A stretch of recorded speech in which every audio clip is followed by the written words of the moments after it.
خاطر أساطير الكرة.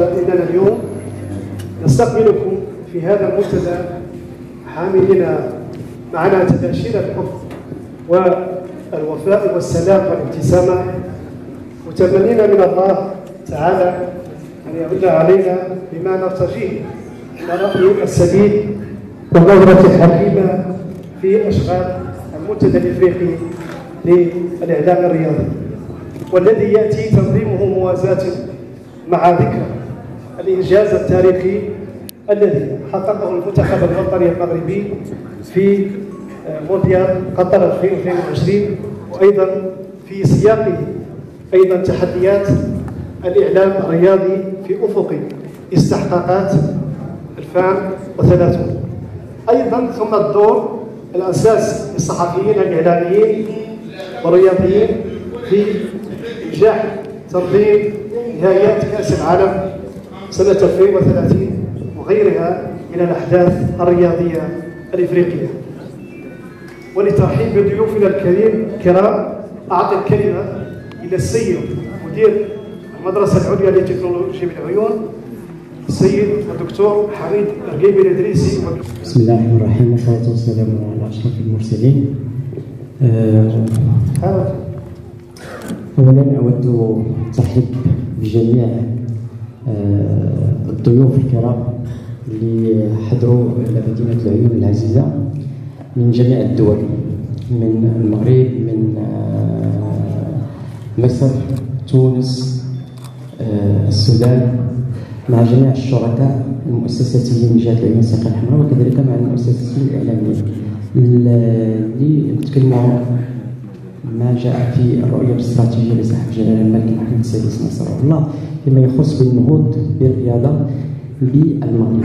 سعداء أن تكون معنا هذا اليوم من خلال فعاليات هذا الحدث. رجال ونساء، لجنة سهرت على فعاليات هذا الحدث على امتداد أكثر من أسابيع من أجل أن تترجم هذا الحدث لواقع، بل أضحى حلم. طبعا كل مكونات المدرسة العليا للتكنولوجيا التي تستحق كل الدعم والمحبة والتقدير على هذا النجاح الباهر، وأن تكون هذه المحطة بداية لإشعاع قاري من خلال محطات قادمة للمنتدى الإفريقي في قادم محطاته.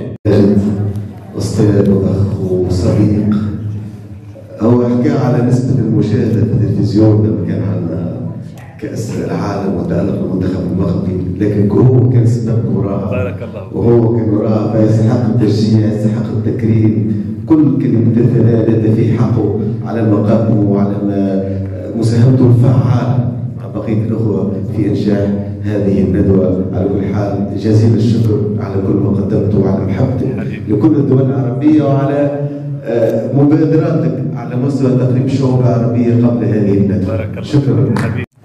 هو أخي وصديقي وزميلي، فماجد وشجعي وجهني لعملة واحدة وتميز.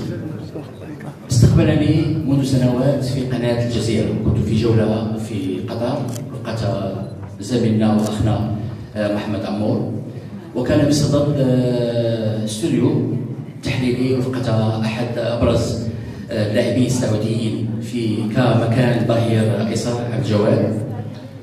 لما فاجأته في الاستوديو قال لي: يا هلا بابن عمي، مرحبا بك. لما سمع عبد الجواد قال محمد عمور: يا كابتن استدعي حسن الحليب باش ينضم للمجموعه. وكان من بين هي كلمات صعبه، انا اتكلم بقلبي. كان يحب ان اكون بين ظهرانين. اولا مرضي والدي، وهذه شهاده، وربي يعطاه واحد جوج ديال الاطفال، وكما يقال أبناء الوز عوامين. لك من كل المغرب، من طنجة الكويرة، كل المحبات يا ابن بلدتي. We would also like to welcome distinguished diplomats performing their duties in the city, as well as African students pursuing their education here in Al Ayoun. Your presence at the premiere screening of I'm Africa brought immense joy to our celebration.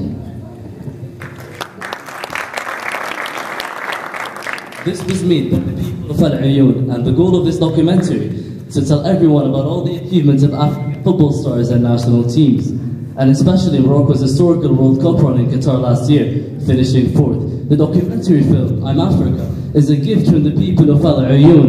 It is a gift from the people of Al Ayoun to the Moroccan Football Federation and its president Fawzi Lakja, who played a crucial role. فوزي لقجع بلوغ المغرب للمربع الذهبي في نهائيات كأس العالم ونتائج كبيرة. يكرم هذا المساء وستنوب عنه بتسليم الجائزة والتذكار الدرع رئيسة العصبة النسوية لكرة القدم، وعضو الجامعة الملكية المغربية لكرة القدم، وعضو جماعة العيون، واللاعبة المتألقة سابقا في النادي البلدي، والاسم الوازن ابنة العيون خديجة إلو. هي الأيام الخوالي أحياء توالى تتذكر تلك النفسات وذلك الحضور. التيمومي كبير وستظل كذلك. التيمومي عملاق من عمالقة الكرة في القارة السمراء، الاسم الذي أطرب بأقدامه الجماهير في كل مكان. ستبقى شامخا أيها الكبير، سيبقى مخلد، وقلوبنا مع السودان الذي يبقى بلد وطن، محبة، مشاعر وحنان. قام مصر القياسية. مصر هي الرائدة قاريا على مستوى الألقاب بالنسبة لمنتخب الفراعنة. واحد من صنعوا الأفراح. أن تكون صغيرا في السن وأن تخطف الأضواء من كبار عمالقة إفريقيا في ملاعب غانا، ورياضي ومعلق ومتعدد المواهب. إذا أردتم الغناء فهو حاضر، إذا أردتم فقرة كوميدية بطريقة سخرية هو حاضر. كنا في ظل الضغوط التي نعيشها في قناة دوزيم كان هو البلسم وكان هو من يصدر السعادة. هو إنسان ببساطته وعفويته كان كبيرا. عندما نقل قضايا كثيرة في القاهرة، في تونس، صال وجال في الوطن العربي. لطيف، توكل على الله من خلال رحلة طويلة، ووفقه الله من خلال تلك المحطات. الرسائل مؤثرة، فهي من بعثت بسهام الحضور لتؤكد وتنقش هذا الاسم في واجهة الصحافة المغربية. سهام كليف، محطات نجاح، حضور، صحفية، مذيعة، معلقة، والأكثر من ذلك لأنها فاعلة، أضحت سفيرا للإعلام المغربي في عديد المنتديات العربية، تغطيات وطنية قارية عربية. كان الكل سعيد، وكأن المنتخب التونسي هو من يلعب النهائيات. لمست كلمات الحب من الشارع التونسي، ولكن كل ذلك جاء من خلال برنامج المونديال على القناة التاسعة سبور، البرنامج الذي لن أبالغ إذا قلت بأنه هو من خطف الأضواء حتى من أكثر قنوات أخرى تمتلك حقوق البث. كنت أسمع برافو المروك، نفرحوا بكم، إن شاء الله دائما موفقين، من كل مواطن تونسي في الشارع. عملاق الإعلام العربي والسفير المتألق للإعلام التونسي والعربي، من ساند المغرب بلا حدود. كان هناك إنسان مثقف، أكثر من ذلك بأنه كان سفير لبلده، أحبه الجميع لبساطته. ما فعله في ملاعب إندونيسيا وكأنه يقول كرة القدم المغربية طبعا في ظل رحلة العطاء، هذه الأسماء التي أشرف عليها وبلغت مرحلة الثمانية، مؤكد أننا نراها تصنع إنجازات كبيرة من خلال المونديالات القادمة والتوهج على المستوى القاري كذلك. عملاق، اكتشفنا جوانب في شخصيته بأنه إنسان لبق متحدث، هو سفير في عفويته للإنسان التونسي، في تلك المشاعر السامية، في المحبة، في روح النكتة، في الفكاهة. من رفع كأس إفريقيا في رادس عام 2004. تابعنا نهائيات كأس العالم للسيدات في المدة الأخيرة، استمتعنا بأداء الأسود ولا بؤات الأسود في مونديال قطر، ولا بؤات في الملاعب الأسترالية والنيوزيلندية، ولكن هناك من مهدت في هذا التاريخ وكانت من اللواتي بدأنا في هذا المسار. فتيحة العسيري طبعا اسم مؤثر وتبقى بدلالات وتاريخ. سعداء لأنك أبدعت، حتى وصف بإنجلشمان مؤثر، سفير رائع مميز ويتنقل من أجل إيصال الخبر بمصداقية ونزاهة. كل الحب أن يكون معنا من خلال فعاليات هذا الحدث. وجه بشوش، لبق، محبوب، حسن الخلق، ناعم في عطائه وحضوره كالنسمة، الرائع المتميز الكبير حسن الحريري، أحد رواد الإعلام المغربي والاسم الذي يحظى بجماهيرية كبيرة، متألق على مستوى العطاء وعلى المستوى الإنساني، وسعادته لا توصف حتى فرد في كل أسرة مغربية من خلال قناة الرياضية، ولكن زاد الانتشار من خلال قناة هي بمثابة قناة كبيرة في المغرب والوطن العربي وفي شمال إفريقيا تحديدا، المميزة والرائعة، الإعلامي والصحفي والمعلق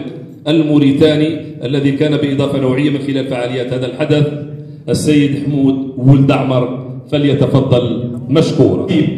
لأنني سأتحدث عن أحد الرواد، سأتحدث عن عملاق أحببناه عبر الأثير بصوته المؤثر، عادل في تعامله مع تغطية الأحداث، رائع يصدر الابتسامة، كبير من كبار الإعلام العربي والإفريقي وسفير للإعلام المغربي في المحافل الدولية، تغطيات في أماكن مختلفة، كبير من كبار قوم الإعلام، الصوت المؤثر والرائع. رسائله تبعث برسائل الأمل، كان سباقا للخبر في محطات عديدة. جميل أن نسمع هذا العنوان، رسالة الأمة. الرسائل كثيرة، ومن رسائله ما بعثه من ربما أفكار في فعاليات هذا المنتدى، وكان سباقا على مستوى تغطية هذا الحدث. هو نائب مجلة الأهرام العربي والمشرف على قنوات اون تايم سبورتس التي منحت فرصة للمشاهد العربي وانفتحت بثقافتها وربما فكر مسؤوليها على الجمهور العربي. ما قدمته في الدوري الإفريقي كان انعكاس لهذه النهضة.